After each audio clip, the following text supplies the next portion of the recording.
so much, sir, for taking out time today for this conversation. So, hi everyone. Welcome to the Let's Talk series.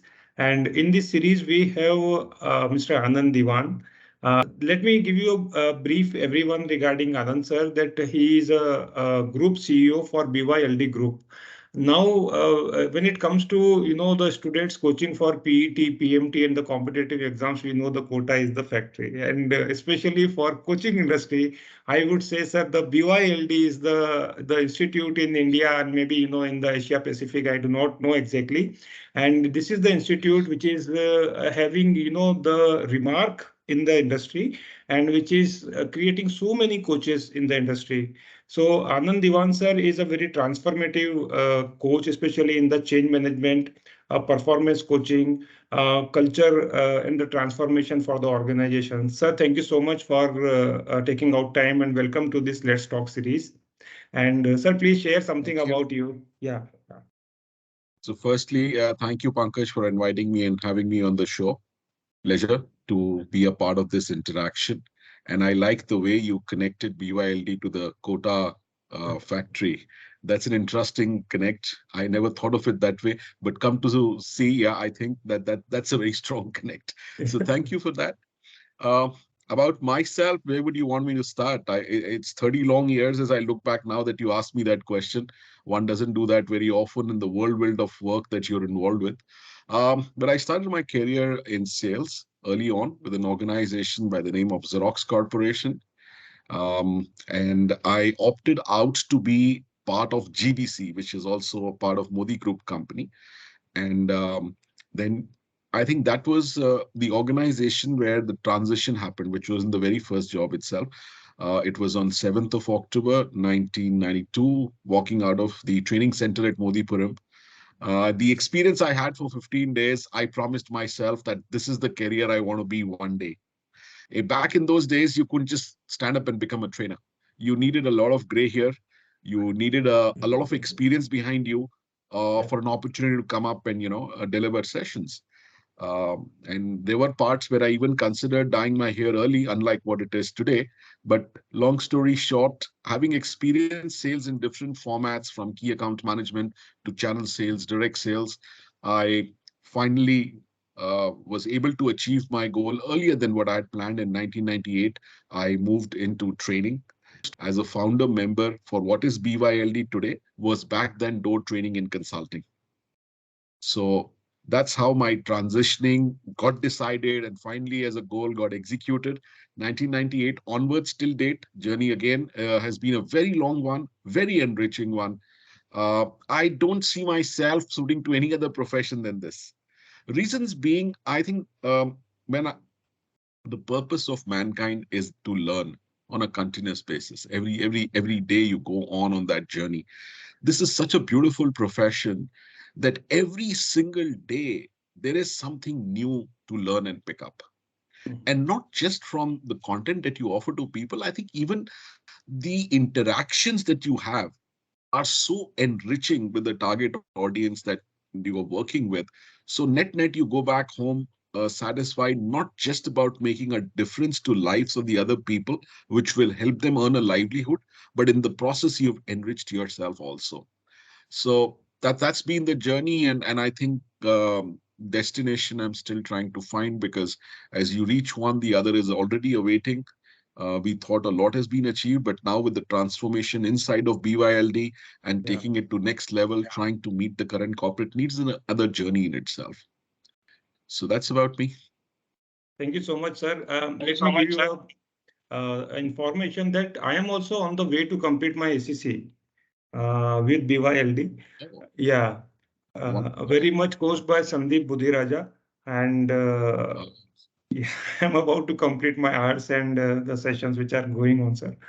So the next question is, sir, how do you see the changes in the overall competencies? Now, I see BYLD is the group which is mostly in the the competency framework and building the organization equally, for the HR front as well as for the the coaching and this industry.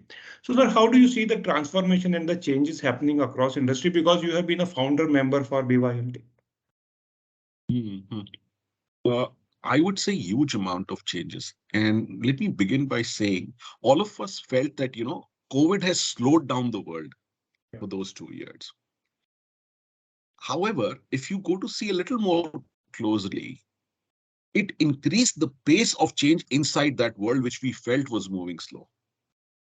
Look at digitization, look at gig economy, hybrid work environment. So many terms we never spoke about are suddenly a part of our day-to-day lingo. Yeah, With that happening, and employees now almost most companies are fully back as business as usual. The demand on skill sets has also undergone fair amount of transformation. Firstly, it's digital itself per se. That's all over. We can all see that. So huge demand on digital literacy, huge demand on data analytics. Even businesses which were not so much into data are seeing tremendous value because data is going to be the new currency going forward. With these two put together, the need for having innovation as an extremely important skill set across different levels in the organization. Innovation is not the job of chief innovation officer or a set of people or restricted to R&D.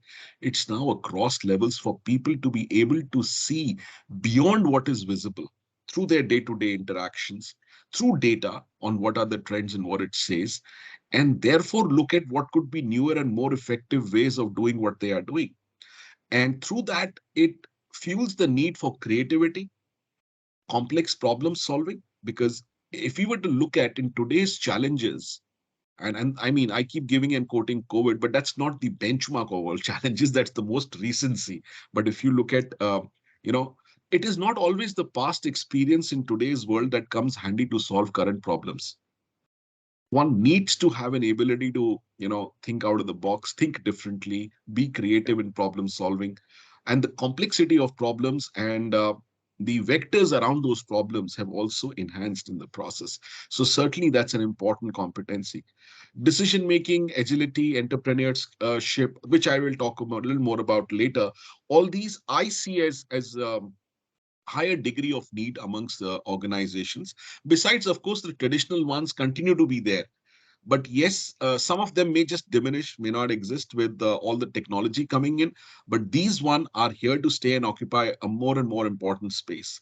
The usual ones, emotional intelligence, interpersonal skills, self-awareness, something that technology may not be able to always help you with, uh, will always remain in demand. And I think that's where somewhere the balance has to settle in between technology and humans. Technology's inability to not be able to do what humans can, and humans' ability to do what technology cannot. In between that is a balance which needs to be, that'll eventually settle. So the skill sets which get you there are going to be of more and more importance. And one can never overlook the importance of soft skills inside of that, because don't expect soft skills from technology that easily, at yeah. least as of today. Very good insight, sir. What you shared regarding the technology and the human. I feel now the pace of this change from the technology front is much faster as compared to the way we see in the 90s or before that, And I see, sir, today, whatever you learn, tomorrow may not, that may not be relatable, and then it become obsolete so fast. Now we have started learning the optimize the utilization of Google and other resources. Now the Chat GPT is there. We do not know tomorrow some more another technology will come. So this is how the change and the transformation we are looking at here, sir. Now, sir, going beyond, the organizational kind of thing, many people are there. Those are thinking, post their retirement to start their entrepreneurial journey, sir. Sir, please help, for all our audience. I am talking to many senior leaders, sir, those who are on the verge of getting retirement within 5 years, 6 years, or 7 years. They have been talking, but they do not dare to come out, and they have the kind of knowledge, the kind of experience they have. It's very rare in the industry, sir. So this is something, can you please help us, sir, that you see so many people, you meet so many people in the corporates and like this. What is that one thing which will possibly help them? to come out from, this kind of, the mindset and like this, sir? When you say come out of mindset, could you elaborate a little more on that question? I So understand people coming on verge of retirement, people taking early retirement. So inside of that, if you could elaborate a little more on your question. they have been thinking about, starting their own journey or something, So my Okay. question is this: Okay. I am actually in talk with many people that why you are thinking, do not once I get retired and then I will start, finding out something, Mhm. for yourself. My just thing is that they start working today. So by the time you are retired, you have, so many clients, and you can, have your own, the kind of clientage and the business opportunity available. That's a beautiful question. I know of so many people who crossed my mind when you asked that question, who always meet me and saying, no, next year, no, next year, we want to do Yeah. it. I'm reminded, I don't know who wrote this, but come to the edge, he said, I am afraid they said, come to the edge, he said, I am afraid, he said, they came to the edge, he pushed and they flew. You know, so it's about people are scared of not getting that one message on 1st or 31st that your salary is credited, you know, and it's not an easy decision to let go of that comfort zone because entrepreneurial journey in itself requires a whole lot of shift in mindset. The skill sets that helped you get wherever you are and from where you want to fly will not necessarily enable you to get into the entrepreneurial journey that easily. And that is where a lot of them are hesitant. Now, having said that, it's also been my concern, honestly speaking, because there is wealth of knowledge and experience which cannot be ignored. While I did say that in today's problem solving, experience alone doesn't help, but nor does technology alone help. It has to be a combination of the two that is brought to the table. Therefore, one cannot ignore. How, how do we provide a platform? No, one of the things we are attempting at BYLD is to bring in a concept of consulting practice which is headed by senior professionals from the relevant industry who bring in expertise. Now, in order to get to market and, as we secured business to execute that business, to have everybody on board is not a very practical way of looking at business. So we look forward to having a platform where we can invite such talent to be there and be available to the industry on need, demand, and use basis. So it's not full time, but they at least have a platform where they can bring their expertise, showcase, and then corporates have an opportunity to decide which and what and from where to pick up. So it has a two face to it. One side is the supply, which is the talent availability at that level, which is of immense use and experience. The other side is demand. Now, there is no such platform that I know of today which brings it together. There are internationally many of them, but in India, something which is there where people can come in. I think that those kind of enablers will smoothen out because they know what does Monday morning look like for them. That Yeah. uncertainty can be put to rest through such initiatives. And BYLD is keenly looking at this opportunity going forward on how we can provide this to the wealth of talent available in this country. Yeah. Sir, now in corporates, leadership plays a very important role. What are the few maybe the current and the future opportunities? What in the overall leadership? What do you see, sir? And the change, what is really, possibly put some to your thoughts on this, because this will be very helpful for our current leaders, especially for the second line leaders, or maybe the CEO kind of, all the leaders, those who are leading in the entire, the organization. Yes, and I will draw a leaf from your earlier comment about, earlier the changes would be very slow. Yeah. Business was fairly paced, and today it's a lot more dynamic in that sense. And as these changes happened, obviously they put a lot of pressure on the quality of leadership required. I look back that, earlier times business was like, you see this boat race in Kerala, where the teams sit in there, Yeah. everybody is pushing the boat forward. The water is steady. It requires the effort to take the boat forward. Um, then came a time business was like whitewater rafting, as Dr. Stephen Covey had mentioned. that every quarter is a new rapid. Yeah. Every quarter is like a year, and what changes next time, you really don't know. The VUCA world. And from that to world post-COVID, it started moving even faster. People used to talk about from radio to television, television to next levels, and Facebook to other platforms. Today, you just spoke about Chat GTP, and in I think 3 days' time, the amount of viewership, the amount of downloads and usage it could emerge. That itself is a very strong reference to the pace of change that's happening. Now, if businesses are changing at that pace, obviously what you did yesterday was good enough to keep your job till yesterday. Today is a new day. And inside of that leadership, especially in the Google world, I keep reminding leaders that in the Google world, you're not valued for the answers you give, but for the questions you ask. Yeah. Because answers are there. If not Google, today it's Chat GTP, but they don't ask you, platforms don't ask you questions there, right? So you will be more valued. And it takes a lot more effort for you to be able to ask questions than to give answers in today's world. And that is the value leadership brings to the table. And in order to bring that, there is a huge shift in terms of competencies. And before we get to competencies, I look at it a little more holistically. See, most of the management practices, and firstly, I personally don't like the word management, but that's a term that used so and understood.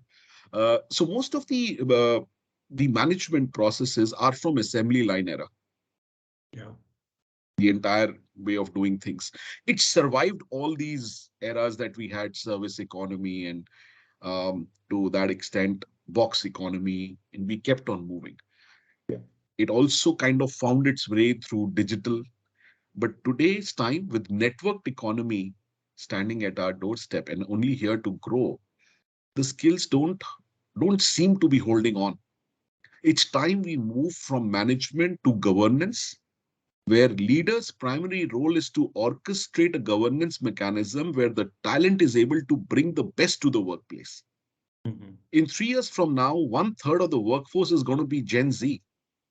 Gen Z is not coming to workplace for job stability or just another job. They are coming to the job because firstly, they like what they do and they make their choices about what they want to do. It's no longer about employment, it's about employability. How much of their current job will be future relevant for their career is equally important. Therefore, learning on the job, enrichment of the job content itself, all of these are high on list of attracting the right talent at your organization. Therefore, what are the key traits and leadership competencies that HR must really look at and see how they can provide and incorporate these in the learning framework for leaders? I keep strongly advocating innovation. Ask this question to businesses that have been disrupted. They will have stories and answers to give you on this. So innovation is something leaders should not ignore. Understand it, encourage it, create a culture around it. Creativity, different ways of looking at the problem.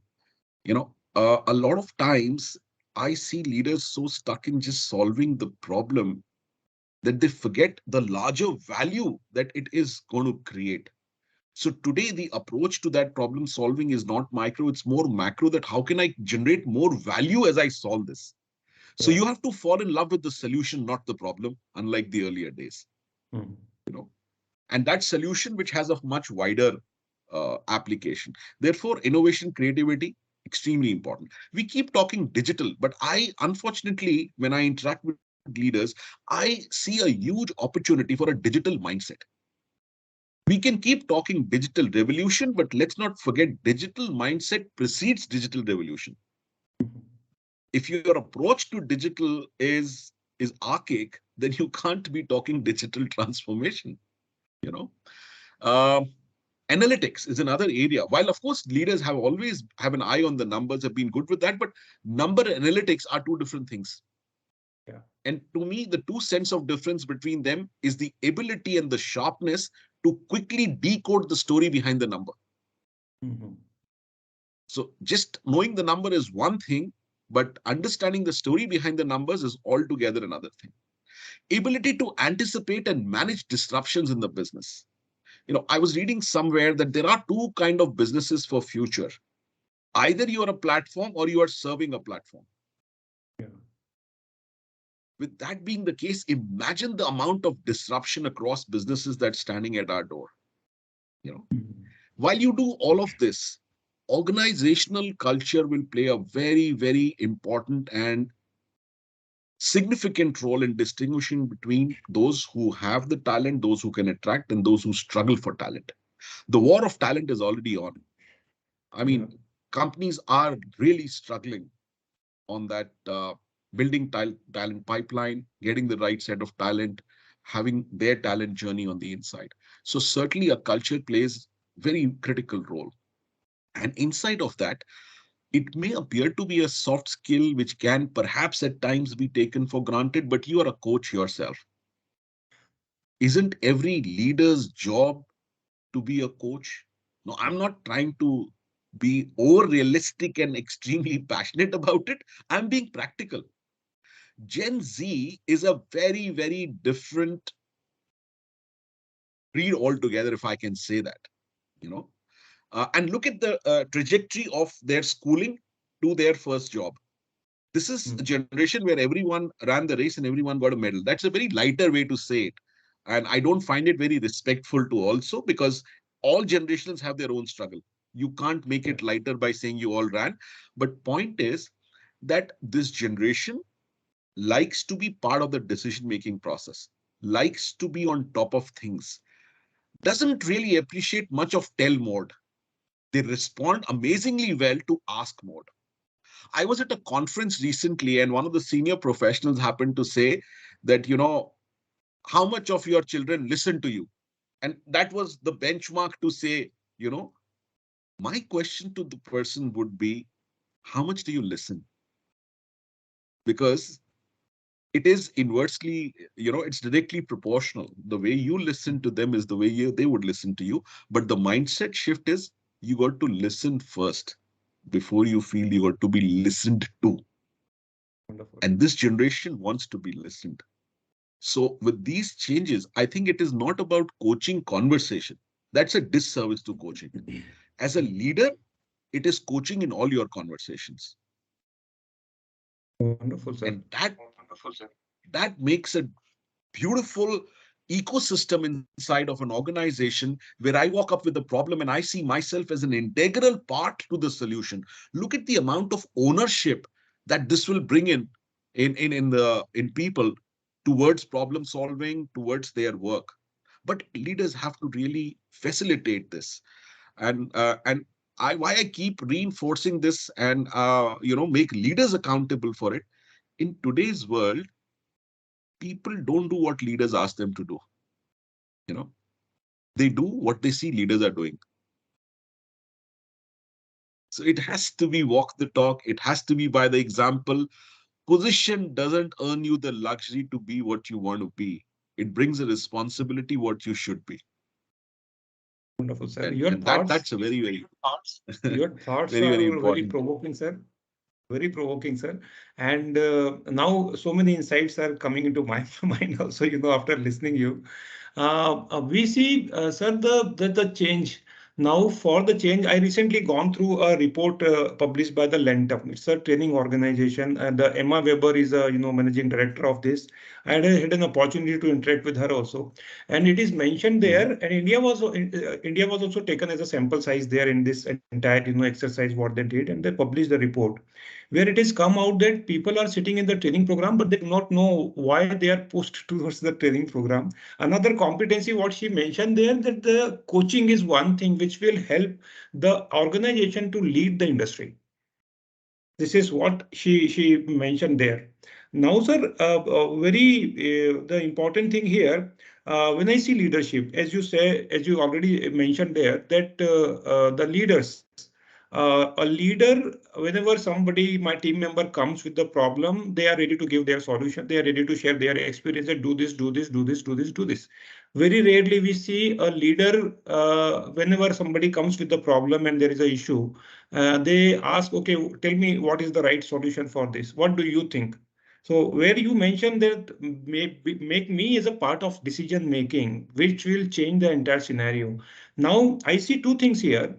When you give ownership to someone, he will take complete responsibility of whatever the options are available and keep challenge. And in this emotional intelligence, Daniel Goleman also mentioned that if you want to retain the employees, keep giving them challenge, whatever they are doing over and above their roles and responsibility, and like this. Yeah. So, Absolutely. so I absolutely echo, sir, the thoughts what you shared, and this will be immensely helpful for all the corporate, those who will be going to listening and learning from this conversation. Sir, coming now to anything, what do you feel that at the CXO level? If now I see, sir, at the level of CXO, there are people, those who are, the baby boomers.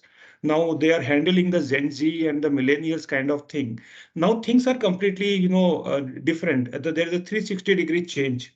Now, please help us, sir, in understanding that what this CXO level and the C-suite really need to adopt themselves to take care of the need of the future employee in the organizations. There is a lot that can be said on this issue. I would again go back to saying when I talked about manufacturing era, I'll bring C-suite to look at a different model of leadership altogether.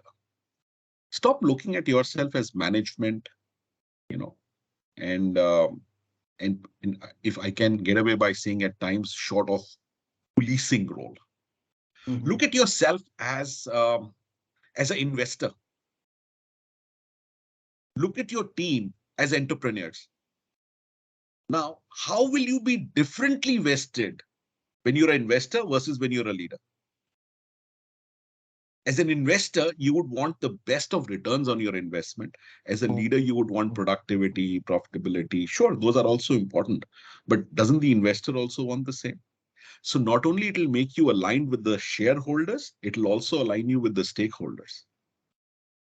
And when employees or team members start getting the entrepreneurial orientation through the process of governance and the leadership provided through CXO level, you will automatically start seeing degrees of ownership, Yeah. accountability, problem solving, agility, creativity, innovation. They start by default creeping into the organization. Then it requires to provide it a learning framework and structure for them to be able to imbibe this and connect into their day-to-day working.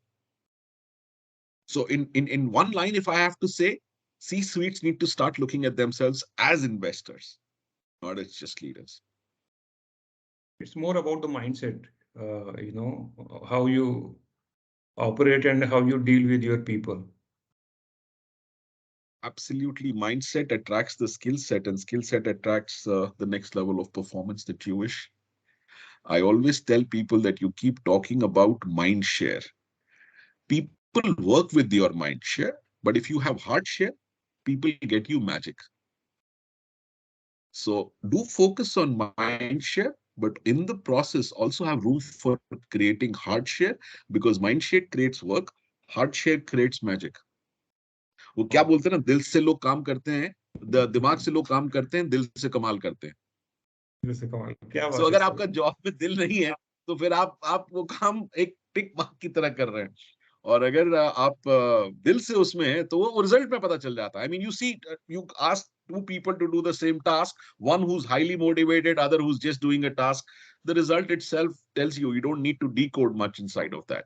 But I think a leader makes an important difference on how the task is executed. What is the level of ownership you're able to elicit from your team members? This is the culture and conversations you provide to them. Yeah.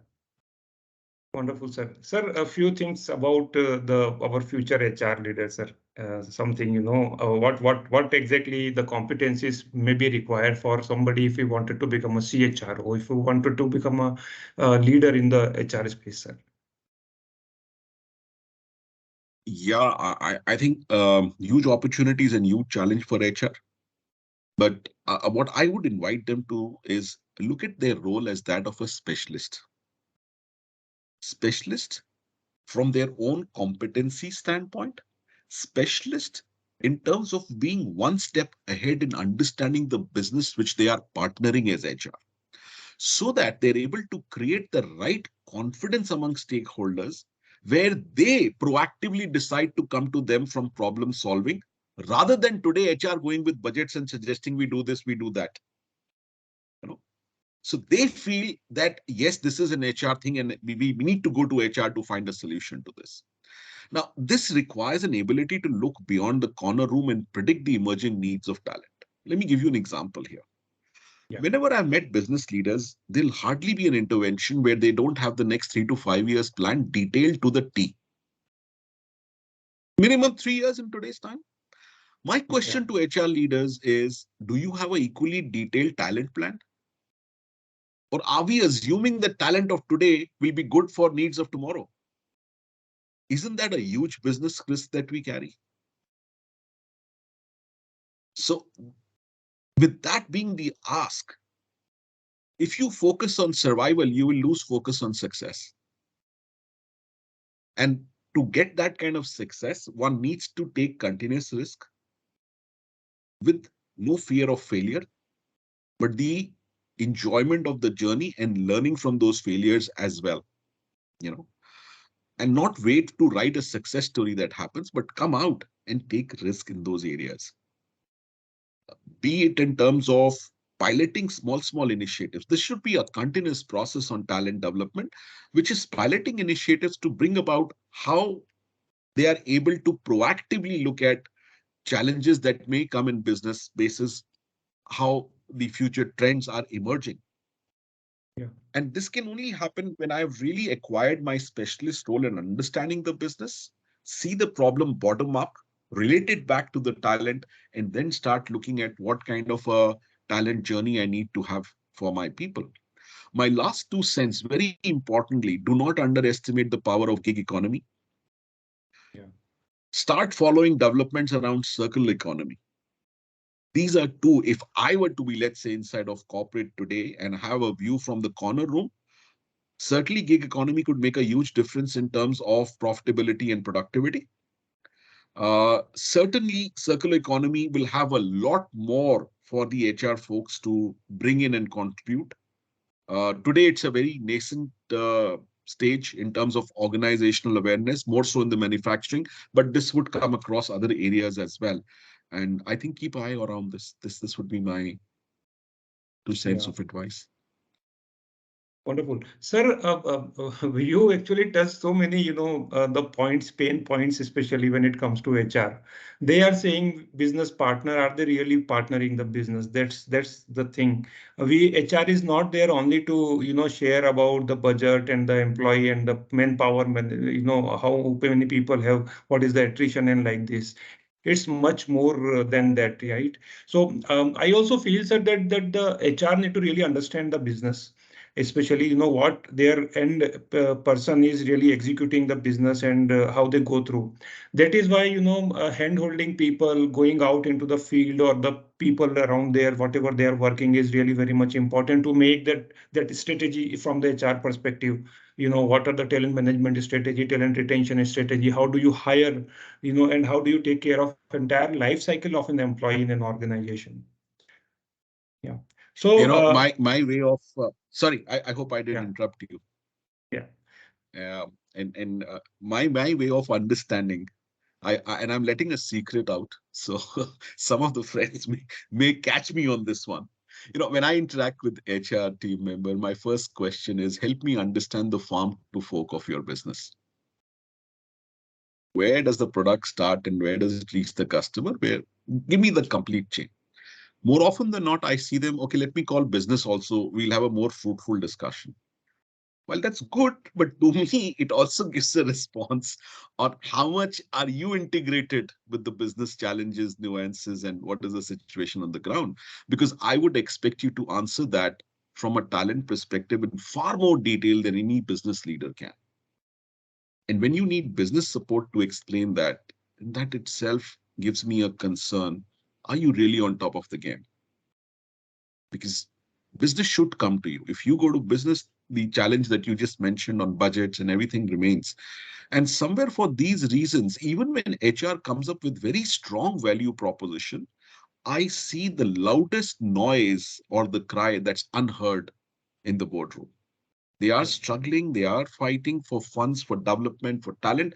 But till the time the pain for business doesn't reach a point, it's not really appreciated. And I would invite business also to look at these aspects, because after all, if you brought in a specialist, they must have a voice, and the voice must be backed by the right investments at the right time, not when it's too late and you want to go back and do parivartan, transformation, re-engineering.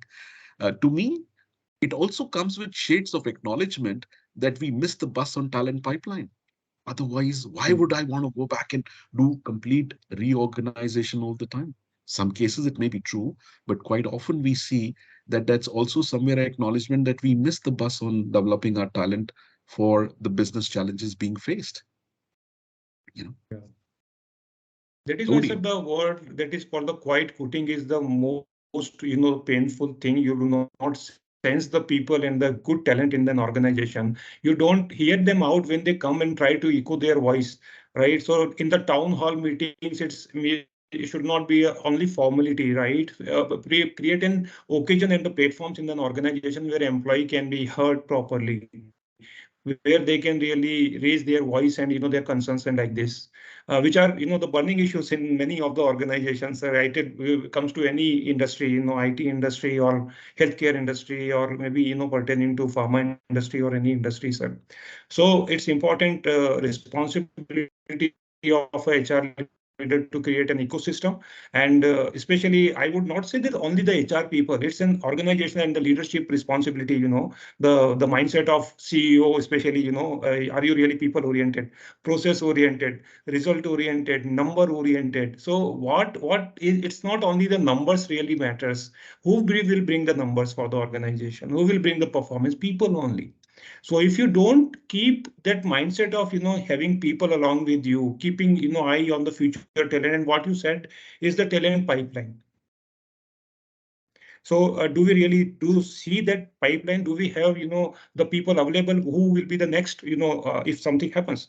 So this is the best thing to have in an organization, sir.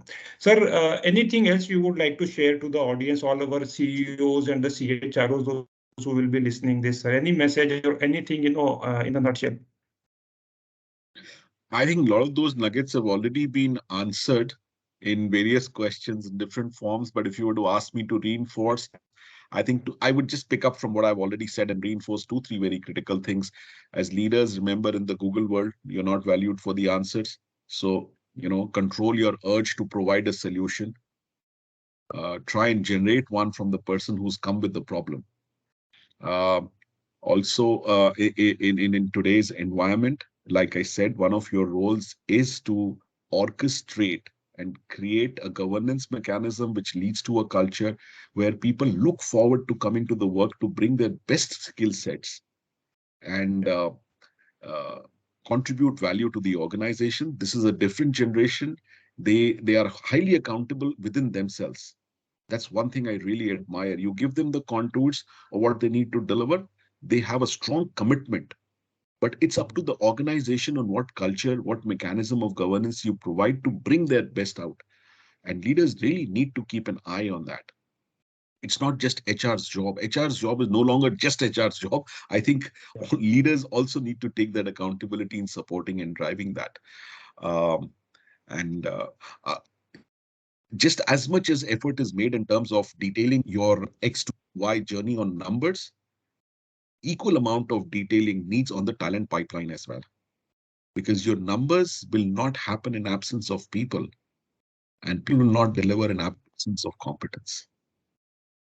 It's a very integral connection. And in earlier times, like you said, the pace of businesses were slower. Therefore, you could get away with mistakes here and there.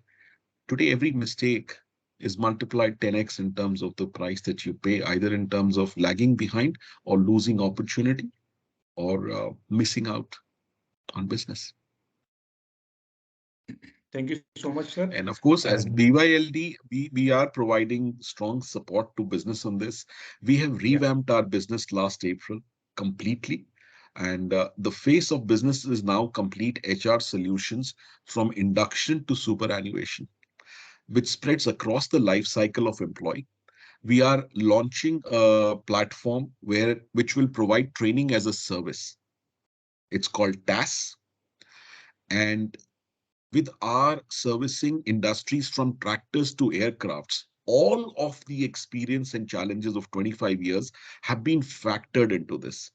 So it starts right from identifying of competencies for various jobs to assessment, availability of assessments across on those competencies to writing learning journeys based on assessment, supported by bespoke content and globally validated research based partner content that we have.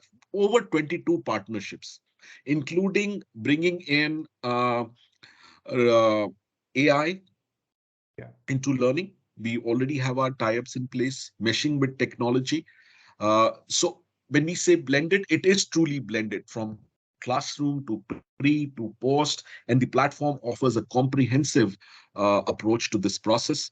We are also strongly into staffing business with tangible and accountable commitments on deliveries. So BYLD in times to come would be one-stop destination for organizations that are looking at complete HR services. And yes, I think it'll be a huge service if we are able to put this on the ground the way we see, not just for large corporates, but definitely for the MSMEs also who are looking at uh, initial baby steps in this direction to handhold them and get you to the world's best that is available in India.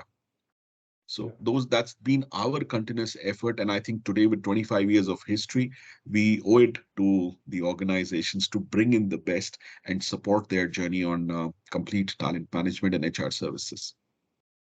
Yeah. I'm sure, sir, for the upcoming organizations, like you said, that MSME and the budding organization, this will be immensely helpful. At the same time, the established organization, those who are doing good, so that they can really Absolutely. explore the new opportunity and the new avenues into, how to expand the business with the help of all the services what, BYLD really provides to the people. Thank you so much, True. sir, for taking out time today, sir. And I believe that this conversation will be immensely helpful for all the existing, the HR spokes and the people there, and especially for the leadership people, those who are sitting in the C-suite and making all the big decisions for the employee. Thank you so much for having me on the show. Wish you all the best, Pankaj. This is a great initiative that you've started. My best wishes to you. Thank you so much, sir. Bye-bye, sir. Thank you.